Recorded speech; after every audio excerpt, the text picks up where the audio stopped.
Hi, welcome back to my channel. I wanted to take some time today so that I can talk about clinical fellowship year. For those of you that may be considering a career in speech language pathology or are new to it, starting out, a clinical fellowship year is the first paid position you get after completing your master's program and working as a CF. Um, During that time, you are working under a licensed certified SOP that has their C's through ASHA. And during that time, you're completing either you can do your CF in 9 months if you go full time, or you can do it in part time, and I think it will take you about 18 months. Either track that you choose, whatever your reasons behind it, is totally fine.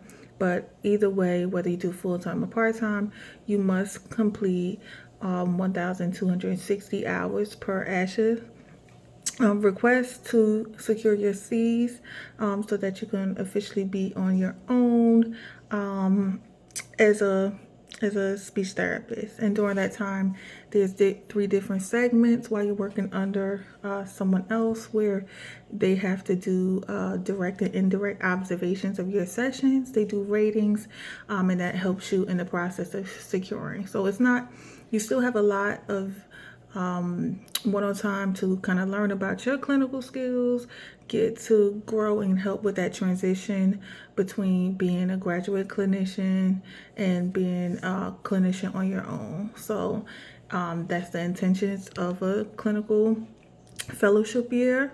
So it is exciting to kind of be on that end, because you're in the home stretch to soon being on your own one day, completely. And I just wanted to take some time to talk about some of the interview process and what I did to kind of find my placement. So if you currently in grad school, undergrad, or considering whatever that you do know, you probably know that the field is very broad. So you can work in schools, you can work in hospitals, you can work in outpatient rehab centers, early intervention, private practices. You can also do home health, things of that nature, which is really good. And that's what I loved about it. But for me, I also noticed what I loved about it when it came time to applying kind of was difficult for me, because I wasn't sure what setting, because I enjoy so much about the field. So when I started out, I was just applying for different settings and things of that nature, which was a good experience. Excuse me. But sometimes it could be a little bit tricky as you're getting offers and the hours and seeing the benefits package to kind of compare apples to oranges. Even though you're going to be an SOP regardless on the setting, it's just different things that comes into play depending on the setting that you agree to accept. So for me, like I mentioned in my previous video, I'm a parent, so I wanted to find something that was worked with my daughter's schedule, something that was convenient for that, but also that I found to be fulfilling and something that I was happy about doing, as well as I started out and feeling very supported. And thankfully, I found a place that I'm very, very happy at. But before I jump into that, I'll tell you about what led me to this point. So primarily, I use Indeed. I know everybody knows Indeed. I did look at a couple of positions on LinkedIn, but mostly I was on Indeed, to be quite honest. Like 98% of the time, it's just very easy to use. I always got emails every day from them and so forth, as I kind of navigated things. When I had my first interview for a position, it was with an agency for early intervention. So before I attended grad school, I used to be a service coordinator for early intervention for 3 years. So I used to work and conduct those meetings with other SOPs, OTs, PTs, social workers, family trainers, and things of that nature to create the individualized family service plan, which is what is used in early intervention. And in comparison, in the school system, they have the IEP, which is the individualized education plan. So, I did have the interview, and I was so nervous. I was so nervous about it. And the funny thing is that I knew the person that was interviewing me because it happened to be one of the agencies that I would kind of like work with in early intervention as a service coordinator to assign a person, to assign therapists to my caseload.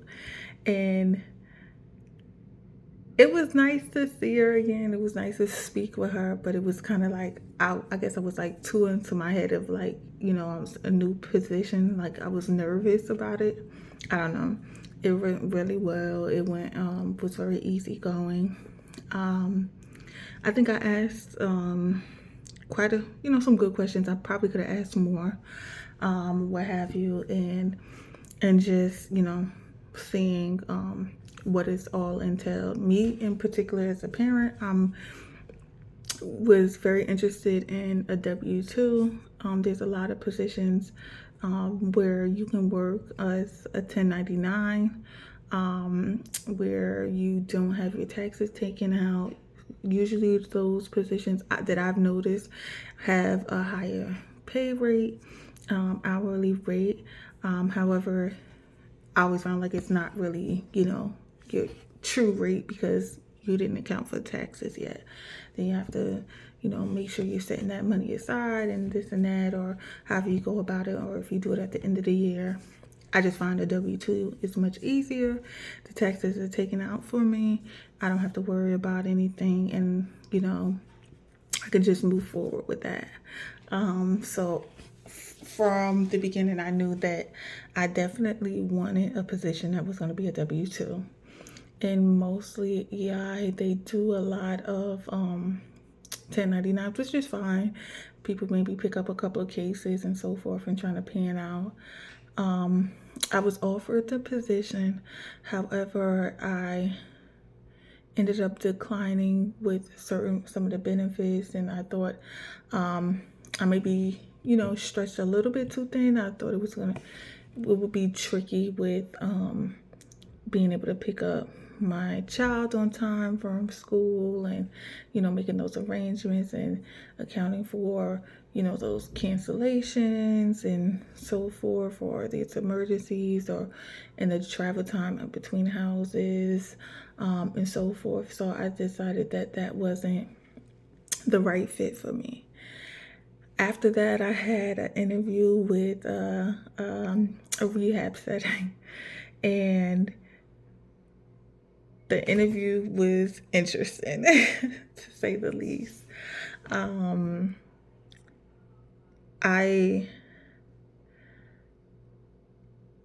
got the feeling that there was a strong need to fill the position, and I didn't feel as though I would get the support that I would need and the guidance I would need, being a new graduate clinician, a recent grad, and going into the field and having that support. And it was just a very fast-paced environment, which is great in the sense that you get exposure to a lot of different diagnoses and clients and things of that nature.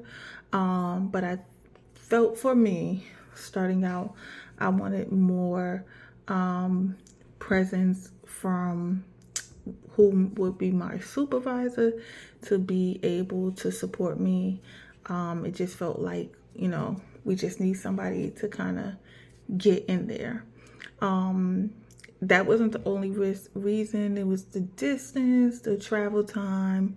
It was a bit, I wasn't familiar with the area when I went to the interview, but once I kind of got there, I realized, the drive is a lot further than what I thought, that, I was willing to do.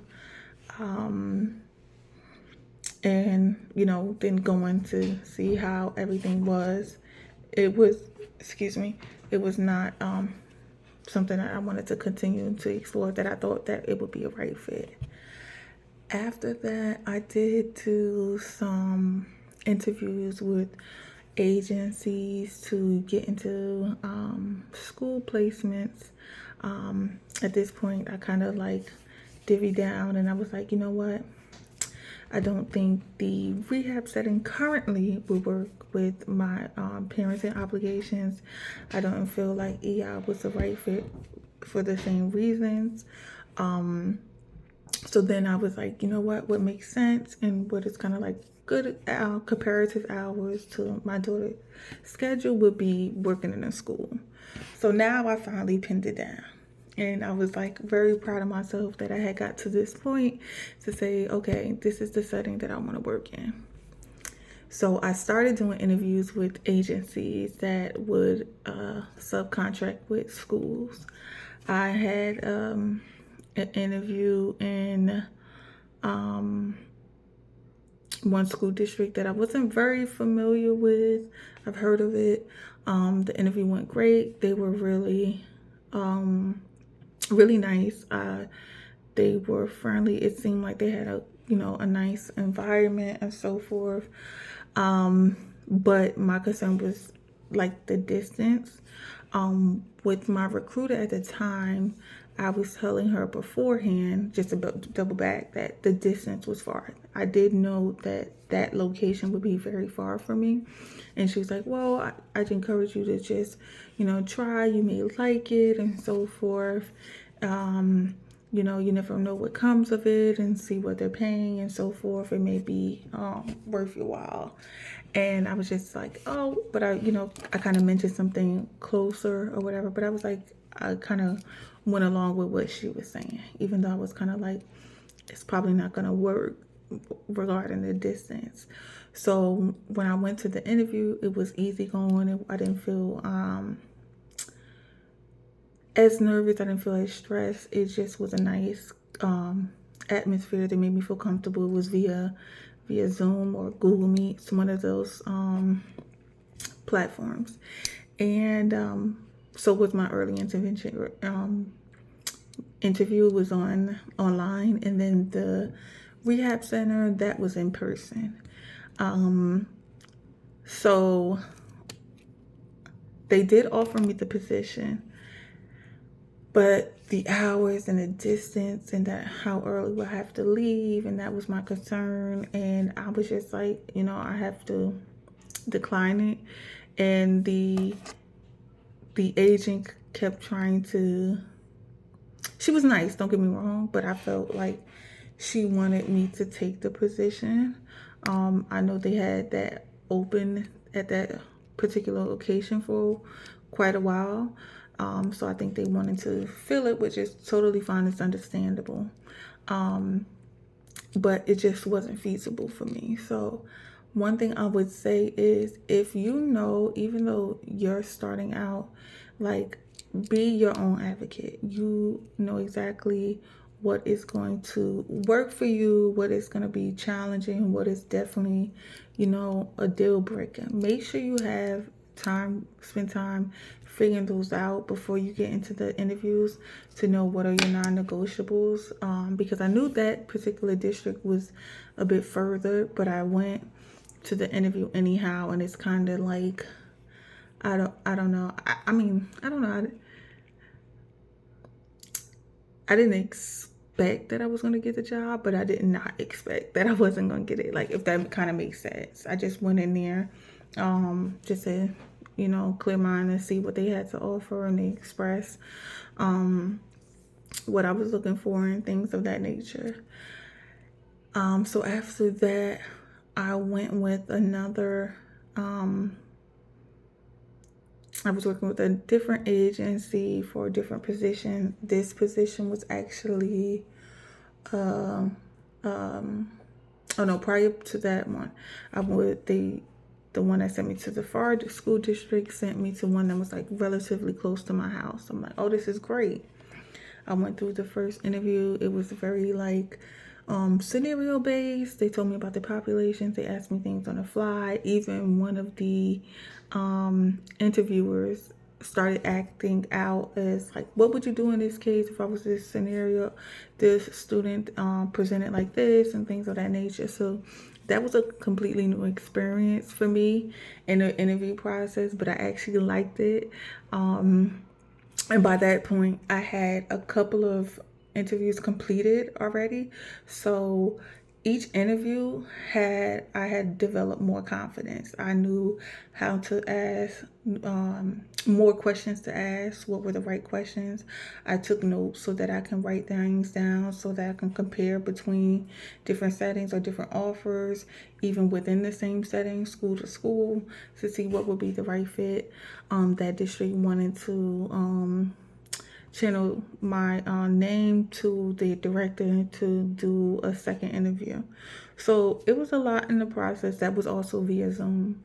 And then after that, in the same time, I was still applying to other positions. I didn't hear back from that district close to my house for a bit.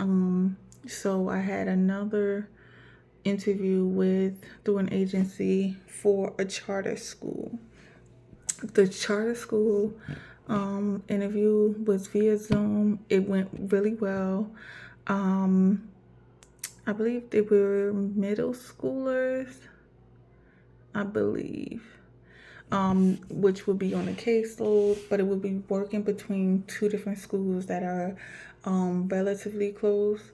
What they were trying to do was to get me to, go to school A on certain days, school B on certain days, which would have been nice.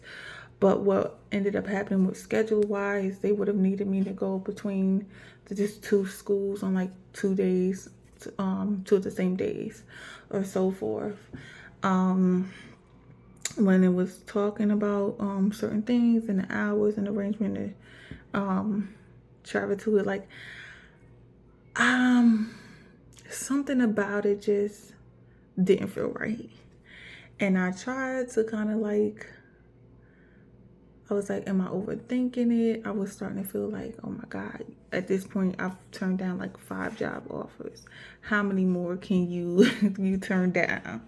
And I was like, maybe I should just, stick it out. And the agency, the recruiter, it wasn't so much the school. It was like the agency was kind of like, I don't know, giving me a little bit of red flags. It was like she seemed like she was supportive, and then I was saying I needed this because I'm very upfront. Like, I'm a parent. I need to be, accessible. Certain hours that if it was in means, to be able to get to my child or whatever the case may be, what was the schedule. Like if it was like a way off time, then I would let them know, that wouldn't work for me, because I would want them to find somebody that would be able to fit their hours. And I ended up declining that position as well because it just didn't feel right. And how I knew it was not the right fit for me, because soon as I, told them, this is not going to work. I don't think this is the right fit for me. I wish you all the best. Thank you for this opportunity of, kind of meeting with me and so forth in this process. I hope that the students get the right person. I'm hopeful they will, and things of that nature. I just immediately felt relieved.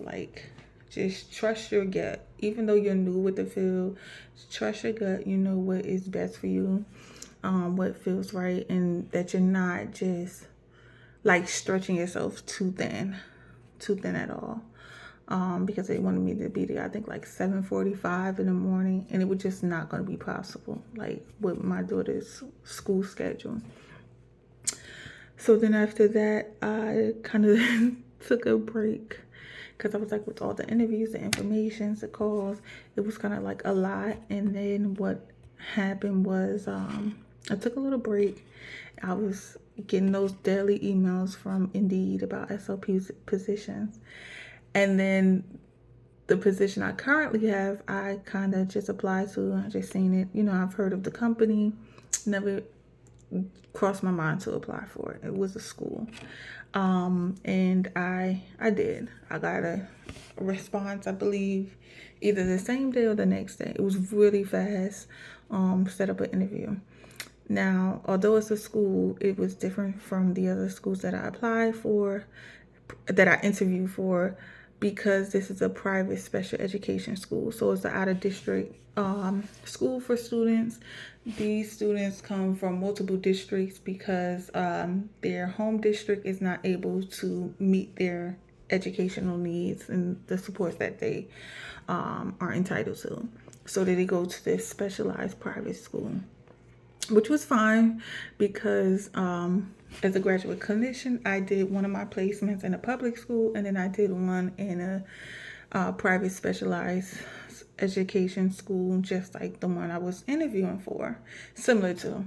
So I was like, okay, I'm familiar. And even though they're both school settings, the differences are drastic.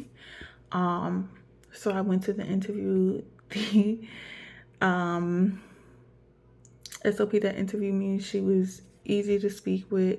She was kind. I knew she would be my supervisor had I been offered the position and accepted.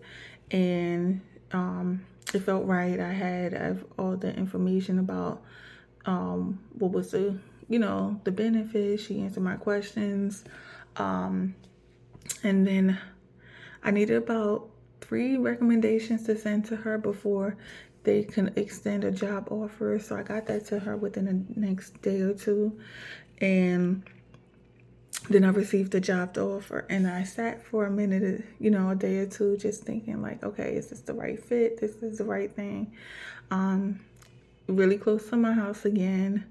But the caseload was smaller than what it would be in a public school. That's something I noticed. Many of the students use AAC devices, and they're on the spectrum. So that was 2 things that when I was in graduate school that I was very interested in, working with AAC and with students on the autism spectrum. I had previously did that over 10 years ago or so. I used to be a teacher's assistant in a private specialized school like this, working with students on the spectrum. Some of them had devices or PECs, which is another type of AAC, and so forth. But everything felt good, felt great. So I ended up accepting the position. And it's just so different from the direction where I originally started in my interview process, because I felt like all over the place, just applying to anything that was open. But once I focused in, things became a little bit more clearer. So it wasn't something that was initially on my radar. In this current position that I have, is a medical and maternity leave position. So at some point I will transition to a different caseload. Right now I'm working with middle schoolers. In another month or so, I'll be working with kindergartens and first grade kiddos. So a different age range, but they still use AAC devices,